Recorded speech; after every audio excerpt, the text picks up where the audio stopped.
all and welcome. My name is Margaret. I'm a historical costumer and textile conservator in training, and today I wanted to take you through one of my favorite pieces in the collection. This is a bodice circa 1895 with the biggest, most beautiful gigot sleeves. Now this is a piece that you may have seen either, I don't know when that video is coming out, it might be before this, it might be after this, but I got this in a lot of items that I drove all the way into Pennsylvania for. Now you might know that I had a little bit of a scare with these objects. I saw two silverfish, so I actually had to freeze all of these objects in my freezer to get rid of those silverfish. So update, found another silverfish, which means everything has to go into quarantine like Nowsville. So if you wanna watch that video, I will either put a link to it or you can subscribe to the channel to make sure you don't miss my little adventure with the silverfish and also some tips and tricks on silverfish abatement that I learned from my own run-in with them. But no fear, she no longer has any silverfish, which is great. This bodice is made of a beautiful black silk. It's not shattering at all, which is amazing. We'll talk about shattered silk in a video soon, I hope. So, she's lined on the inside with that plain woven glazed cotton lining, very typical of the period. As for design elements, obviously it is a very sculptural, sculpted, corseted form. It goes down into a little point at the front and a point at the back. It has these beautiful, voluminous gigot sleeves, like huge. They stop at the elbow and then they go all the way down to the wrist in a more fitted style. The bodice is pleated and it's a little bit fluffy. The front, it has a beautiful, beautiful collar that is decorated with this gorgeous silk lace, these beautiful glass beads, and then also these beautiful metal sequins. The cups are also detailed with that beautiful black beading and glass sequins. There is a little bit of glass disease going on with these glass seed beads. Glass disease is a condition issue where the mineral salts in the glass are actually like coming to the surface and weeping out. So you sort of get this hazy white overcast on the beads. It can be cleaned off with a mild enzymatic solution, also known as your saliva, but it's really probably preferential to just leave it on there because if you clean it off, it will come back. It is unfortunately just an inherent issue in the material. Now, as for the construction of this bodice, this is a very, very well-made bodice. I'm gonna open it up here. This bodice has a typical construction for your late 19th century bodices. Each seam is boned. This is pretty typical construction, but it's a very, very nice construction. First thing I'm seeing that makes it particularly nice is these beautifully finished seams. These seams are finished with just sort of a silk tape over it, just tacked on with tiny little running stitches. That seam binding actually extends to where the seams have been clipped for, ease of the curve. And it's just absolutely beautiful. It's so well done. It's such a well done piece. You can also see some basting stitches that are left in the side seam here. And this bodice is boned probably with baleen.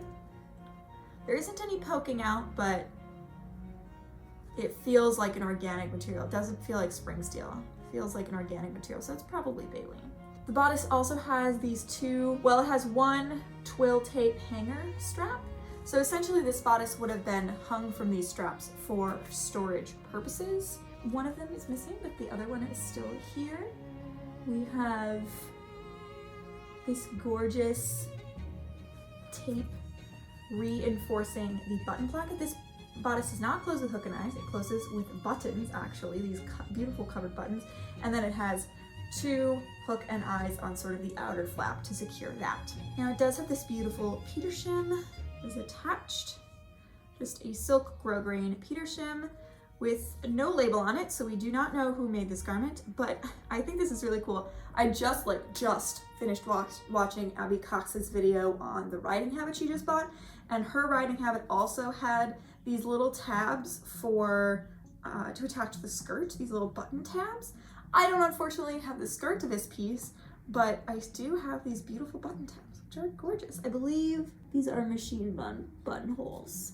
Now, the sleeves are my favorite part of this garment, definitely. You see the interior here, the arm side is bound, which is super nice, and then the sleeve is gathered up with these tiny cartridge pleats. I mean, these things are tiny. So the sleeve, the actual inner lining of the sleeve is fit close to the arm.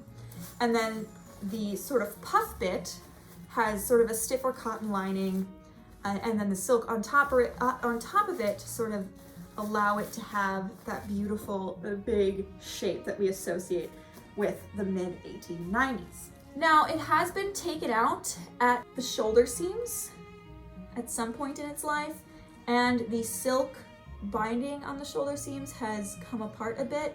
This may have been done for fancy dress, but it may have also been done during the lifetime of the piece.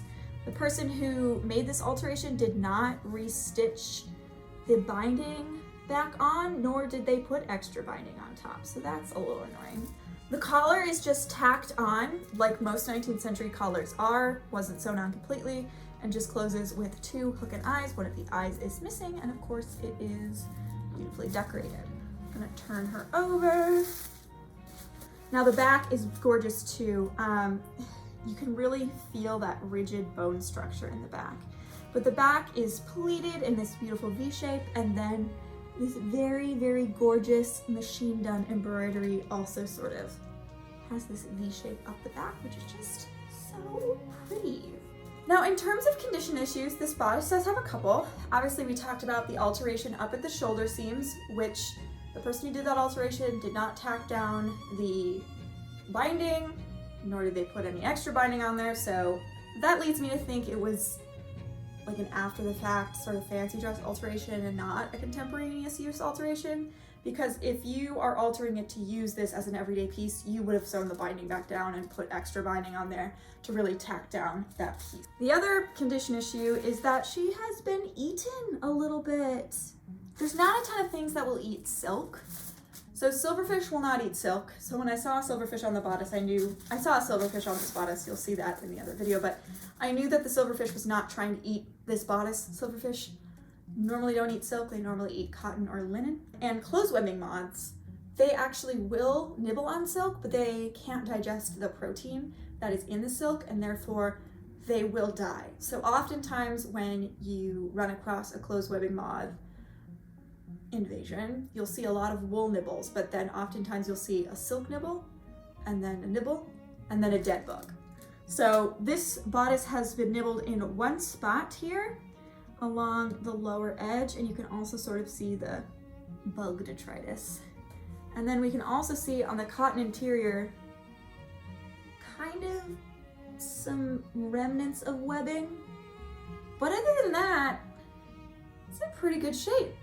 She's in pretty good shape, which is fabulous. I love a bodice in good shape. So I hope you enjoyed this more full tour of this bodice. I do have a smaller tour of it up on TikTok, but if you want to follow along, see that exciting silverfish video or the other exciting tours I have coming up, you could of course click that subscribe button down below and hit like if you liked the video, and leave a comment. That really does help with channel growth and having other people find my videos. If you want to follow me along on some of my sewing projects, you can follow me over at Instagram at costumeandconservation.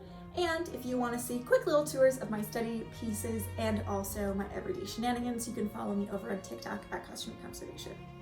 I hope you have a fabulous day, and I will see you in the next one. Bye!